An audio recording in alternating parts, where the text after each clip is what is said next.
ازيكم يا شباب عاملين ايه؟ معاكم هير مصطفى من قناة دويتش ماختش باص. والنهارده معانا فيديو جديد لطلاب تالتة ثانوي. درس النهارده بيتكلم على حاجة اسمها البوسيسيف برونومن او بيقول عليه برضو البوسيسيف ارتيكل، اللي هي ادوات الملكية. والنهارده هناخده بحالة اعرابية واحدة وهي ام نوميناتيف، يعني في حالة الرفع. معنى كده ان هو ليه حالات اعرابية تانية؟ ليه. هناخدها في الفيديوهات اللي جاية. في حالة النصب، سواء كان اكوزاتيف او داتيف. لكن احنا النهارده درسنا اسمه possessive pronomen im nominative، يعني ادوات الملكيه في حاله الرفع. لو جينا بصينا عند الجمل اللي معانا دي، اول حاجه بنقول ich habe ein Buch. mein Buch ist neu. انا عندي كتاب، كتابي يكون جديد. لما اتكلمت عن كتابي قلت انا عندي كتاب، انا هي اي بالانجلش. ولما جيت قلت كتابي قلت mine. ماين بوخ اللي هي ايكوال ماي بالانجلش. اهو بالظبط كده، الايش يبقى ماين. Ich habe eine Schwester. انا عندي اخت. Meine Schwester ist jung. اختي صغيرة. انا وماينة. بس هنلاحظ ان فوق كانت ماين وتحت كانت ماينة. ليه؟ فوق كانت ماين عشان البوخ اداته دس. فلما باجي احط للدس اداة ملكية، بحط لها أداة ملكية في حالة الرفع اللي هي نوميناتيف من غير ما أضيف لها أي إضافات زي ما هي. يعني ماين نزلت زي ما هي ماين. أما جفيستر يعني أخت، أداتها دي اللي هي الفيمينين المؤنث. لما جيت حطيت لها ماين ضفت لها A فبقيت ماينة. Ich habe einen Bruder. أنا عندي أخ. Mein Bruder ist sportlich. أخويا يكون رياضي. هلاقي إن إيش حالة ضمير الملكية ماين. برودر بتاخد دير، فبالتالي تنزل ماين زي ما هي من غير ما تطلع ايه. طيب لما جيت قلت ich habe drei Kinder، انا عندي 3 اطفال. meine Kinder sind nett. اطفالي يكونوا لطفاء. في الحالة دي meine Kinder خدت ايه عشان كندر جمع. يعني معنى كده ان لو الاداة الاسم اللي جاي بعد الاداة اداته دير او داس، زي برودر وزي بوخ، بنزل أداة الملكية زي ما هي من غير ما أضيف لها إيه. أما لو كان مؤنث ياخد دي زي دي فيستر، أو جمع بلورال زي دي كندر، بضيف لها إيه فتبقى ماينا جفيستر وماينا كندر. طيب تعال نطبق ده على ضمير ملكية تاني. لو بصيت هنا بيقول لك إير هات أين بوك، هو معاه كتاب. sein Buch ist neu، كتابه يكون جديد. لما كان ضمير الملكية اير، لما كان ضمير الشخص اير، كان ضمير الملكية sein. طيب لو جيت قلت اير هات eine Schwester، هو عنده أخت. أخته تكون صغيرة. فهلاقي إن لما كان الضمير الشخصي اير، كانت أداة الملكية sein، وحطيت لها ايه عشان جفيستر بتاخد دي المؤنث بقيت seine Schwester. Er hat einen Bruder، هو عنده أخ. Sein Bruder ist sportlich. لما كانت er حطيت sein. Er hat 3 Kinder، هو عنده 3 أطفال. Seine Kinder sind mit، أطفاله يكونوا لطفاء. فلما كانت er قلت seine. هنرجع نقول تاني، لو الأداة der أو das ما بنضيفش ايه، فنزلت sein Buch وsein Bruder. ولما كانت مؤنث او جمع زي دي جفيستا مؤنث اللي هي فيمينين، ودي كندر جمع، ضفنا زاينة حطينا لها ايه. طب هي اصلا زاين دي يعني ايه؟ يعني حاجته هو، اللي هي بالانجلش his book. تمام. his sister, his son، تمام، his kids، وهكذا.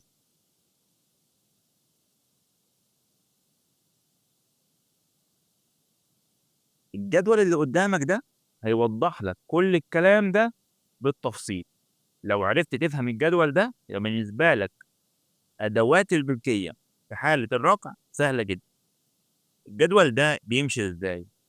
لو بصيت هنا كده معايا على السهم هتلاقي على الشمال عندي البيرسونال برونومن اللي هم ضمائر الشخصية، يبدأوا ب إيش، أنا، دو، أنت، إير وإس مع بعض عشان بياخدوا نفس ضمير الملكية، وزي لوحدها، دير اللي هي طبعا نحن، إير أنتم، زي اللي هي هم، وزي جروس اللي هي حضرتك أو حضرتك أو حضرتك.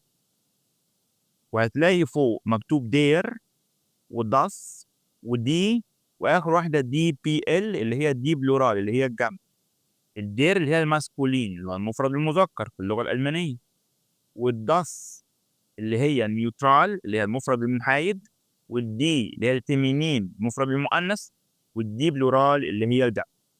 خلاص كده.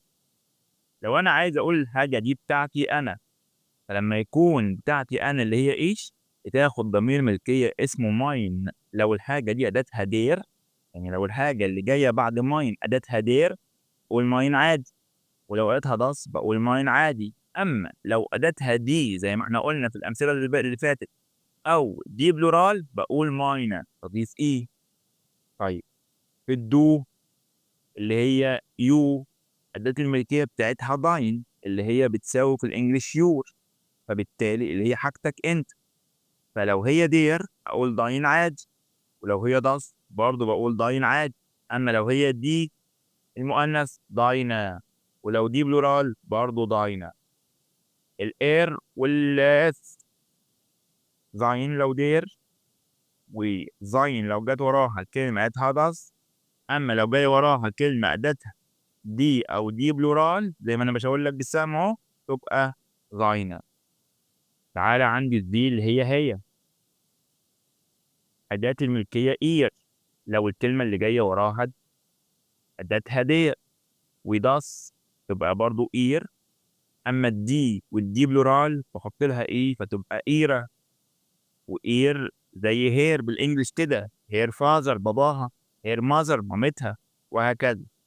بير اللي هي نحن، أداة الملكية بتاعتنا اسمها إيه؟ أونزرز. تمام؟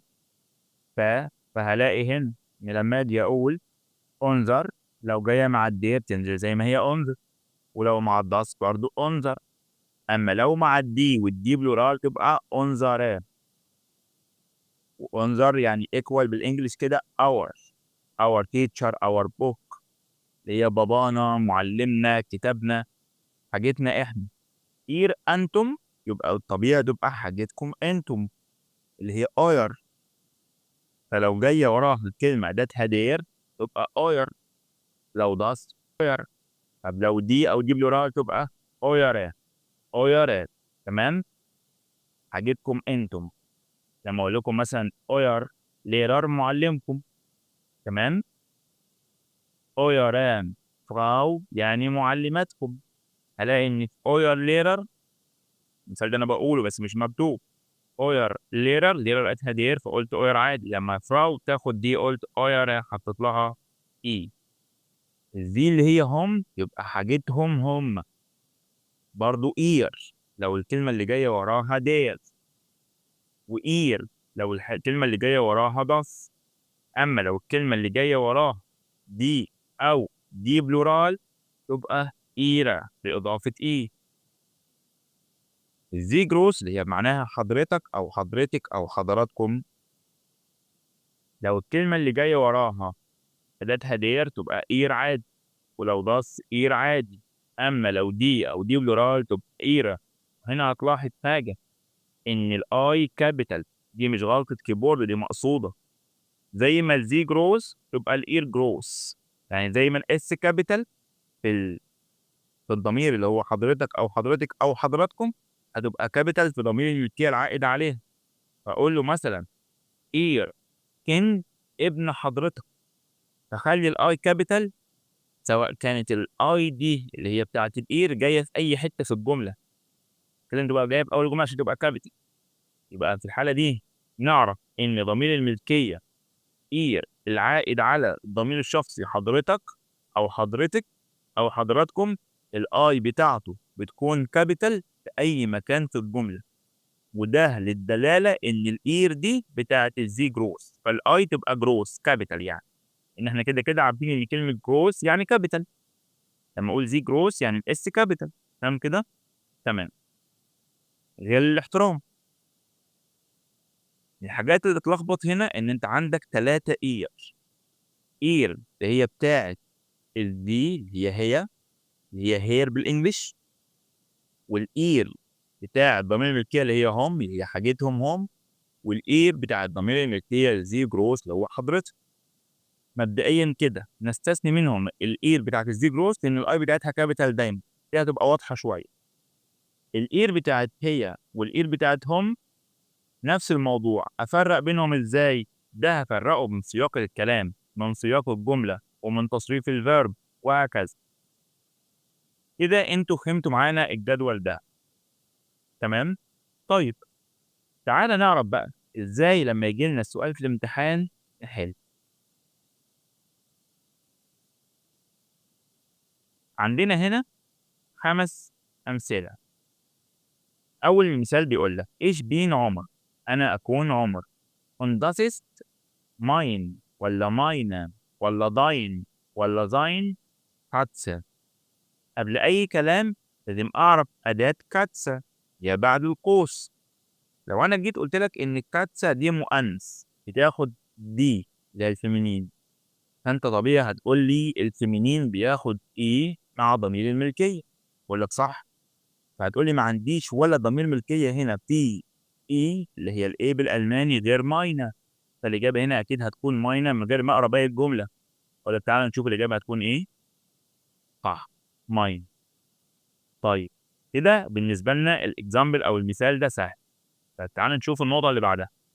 Das ist ليلى. نصعب الموضوع شويه. دي ليلى. Seine ولا deine ولا meine ولا ihre Katze ist nett.